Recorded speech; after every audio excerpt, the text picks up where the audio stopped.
Hi everyone, I'm Marcy, and today I'm going to be making a simple, delicious, but slightly different version of your classic banana pudding. I'm going to be putting some Hatch green chili in it. Just kidding. Don't turn away. I'm just messing with you because I always get teased for putting green chili in everything. I will not be doing that today. And by the way, I know that most of you already have your own way of making banana pudding, but I've really been craving this, and so long as I was going to make it, I thought I might as well share my recipe with you. I think you'll really like it.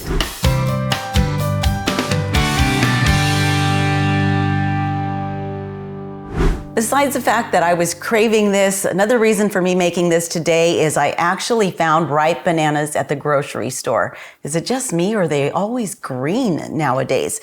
Anyway, I was surprised that I found some that are ready to eat, and I'll probably be using about 4 of these. Sometimes I use more, sometimes I use less, so I have a whole bunch right now. You'll also need 1 box of vanilla wafers, 2.5 cups of cold milk. You'll need 1 5-ounce package of instant pudding. You can go with either vanilla or banana cream. And then this is what makes this recipe different. It's the 1 8-ounce block of cream cheese, and this just takes this pudding to a whole other level, making it just extra rich and delicious. You'll also need 1 14-ounce can of sweetened condensed milk and 1 8-ounce tub of whipped cream. This is obviously more than that, but I tend to use just a little bit more than the recipe calls for when I make this, and I tend to want to err on the side of having more than not enough. But if you also want to make your own, that's really simple, just using heavy cream and confectioner's sugar, a little dash of vanilla, and I'll go ahead and put that recipe for you in the description box. But I'm going easy today, and I've got my tub of Cool Whip, and I'm just gonna make sure that it's thawed before I use it. So let's go ahead and get started. I'm first going to place the softened cream cheese into a large mixing bowl, and I'm going to cream it using an electric hand mixer. Once I've got a smooth consistency, I'm going to add in the sweetened condensed milk and mix until fully combined.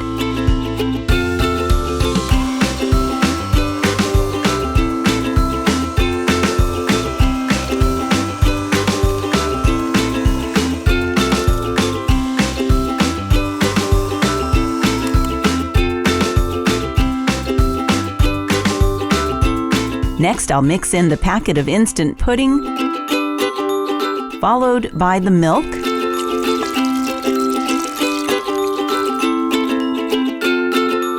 and again I'll blend until I'm left with a creamy pudding.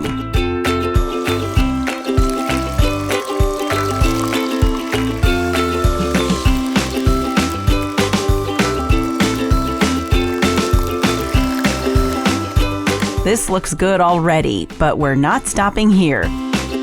Now we add in half of the 8-ounce container of whipped cream, reserving the other half for the topping. I'm eyeballing this since I've got a larger tub. Then I'm going to fold it into the pudding using a rubber spatula.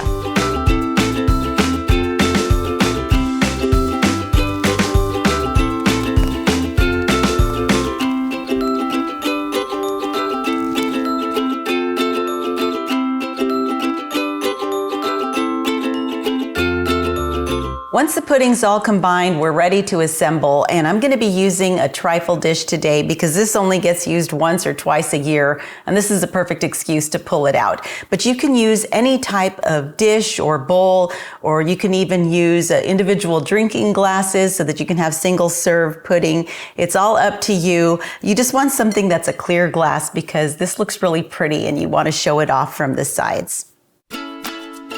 You can layer your pudding any way you like, but I like to start by placing a layer of the vanilla wafers on the bottom of the dish.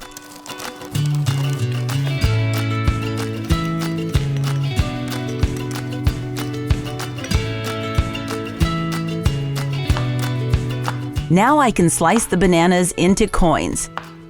You want to do this right at the last moment to keep the bananas from turning brown. You can coat them in a little lemon juice to keep them from browning as well, although I never do that.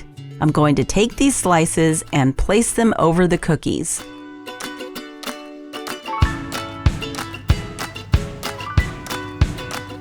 Then I'll place my first layer of pudding on top and carefully spread it out to the edges of the dish.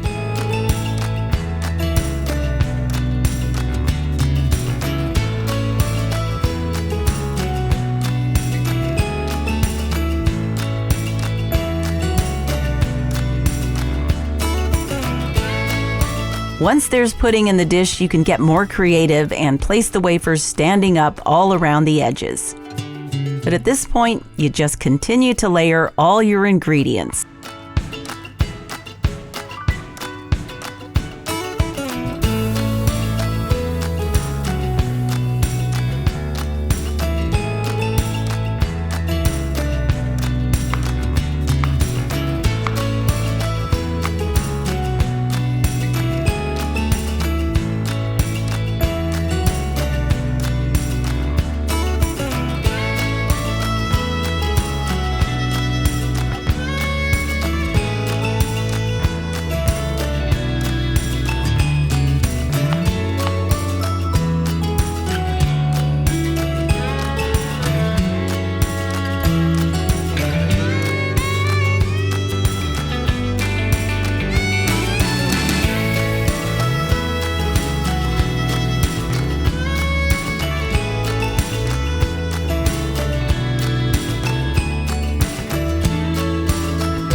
And this is why I like to have the extra whipped cream. Again, the recipe only calls for 1 8-ounce tub, but I tend to put a little extra on top just for looks. So you don't have to do this. This is just me.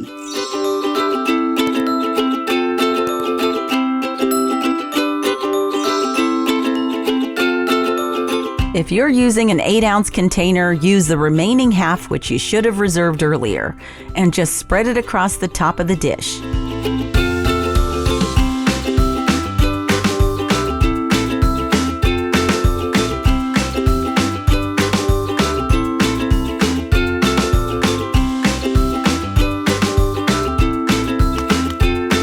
Take a few vanilla wafers and place them into a ziplock bag so you can break them up into smaller pieces, then sprinkle them on top for garnish.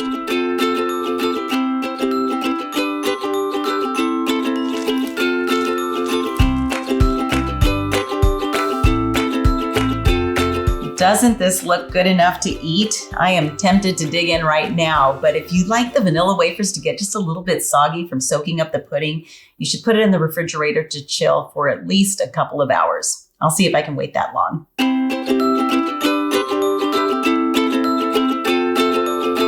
Well, it hasn't been quite 2 hours. In fact, it's only been 1 hour, but I couldn't wait any longer. You have to let me know in the comments how long you would be able to resist.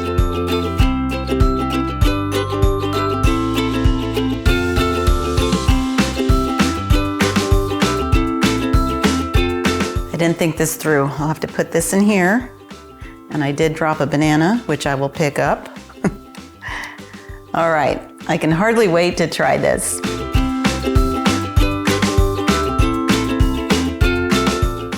Here goes.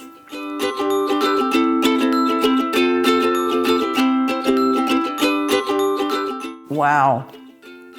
This is the best banana pudding ever. I'm telling you, I don't know what it is about adding the cream cheese, but it just makes it even more delicious.